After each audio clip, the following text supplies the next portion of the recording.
តើអ្នកដឹងទេថាផ្លែពុទ្រាផ្ដល់អត្ថប្រយោជន៍អ្វីខ្លះដល់សុខភាព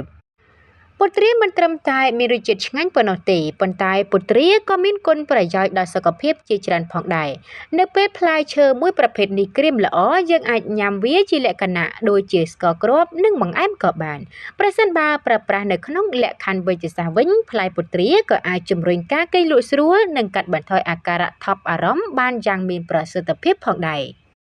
ចំពោះអ្នកដែលមិនទាន់ដឹងពីអត្ថប្រយោជន៍របស់ផ្លែពុទ្រាថាមានអត្ថប្រយោជន៍ជាច្រើនបែបណាចំពោះសុខភាពតោះមកដឹងពីអត្ថប្រយោជន៍របស់ផ្លែពុទ្រា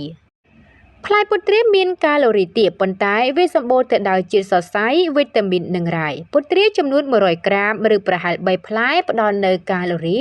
79ប្រូតេអ៊ីន1ក្រាមកាបូអ៊ីដ្រាត20ក្រាមជាតិសរសៃ10ក្រាមវីតាមីន C 77%ប៉ូតាស្យូម5%ផ្លែពុទ្រាគឺសម្បូរទៅដោយសារធាតុប្រឆាំងអុកស៊ីតកម្មផ្លែពុទ្រាសម្បូរទៅដោយសារធាតុប្រឆាំងនឹងអុកស៊ីតកម្មជាច្រើនព្រមទាំងវីតាមីន C ដែលអាចការពាររាងកាយពីការបំផ្លាញដោយរ៉ាឌីកាល់សេរីផ្លែពុទ្រាបង្កើនប្រសិទ្ធភាពក្នុងការគេងនិងមុខងារខួរក្បាលផ្លែពុទ្រាត្រូវបានប្រើប្រាស់ជាឱសថសម្រាប់ជំនួយដល់គុណភាពការគេងនិងមុខងារខួរក្បាលវាក៏កាត់បន្ថយអាការៈថប់អារម្មណ៍បង្កើនការចងចាំនិងជួយការពារកោសិកាខួរក្បាលពីការបំផ្លាញដោយសមាសធាតុបំផ្លាញសរសៃប្រសាទបានយ៉ាងអស្ចារ្យផងដែរផ្លែពុទ្រាពង្រឹងប្រព័ន្ធភាពស៊ាំនិងប្រឆាំងកោសិកាមហារីក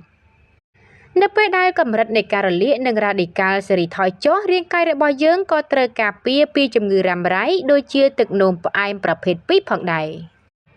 ផ្លែពុទ្រាធ្វើឲ្យការរំលាយអាហារប្រសើរឡើងជាតិសរសៃដែលមាននៅក្នុងផ្លែពុទ្រាអាចជួយជំរុញការរំលាយអាហាររបស់យើងឲ្យកាន់តែប្រសើរឡើងវាជួយពង្រឹងស្រទាប់នៃក្រពះនិងពោះវៀនកាត់បន្ថយហានិភ័យនៃការបំផ្លាញដោយដំបៅរបួសនិងបាក់តេរីបង្កគ្រោះថ្នាក់ដែលអាចមាននៅក្នុងពោះវៀនរបស់យើង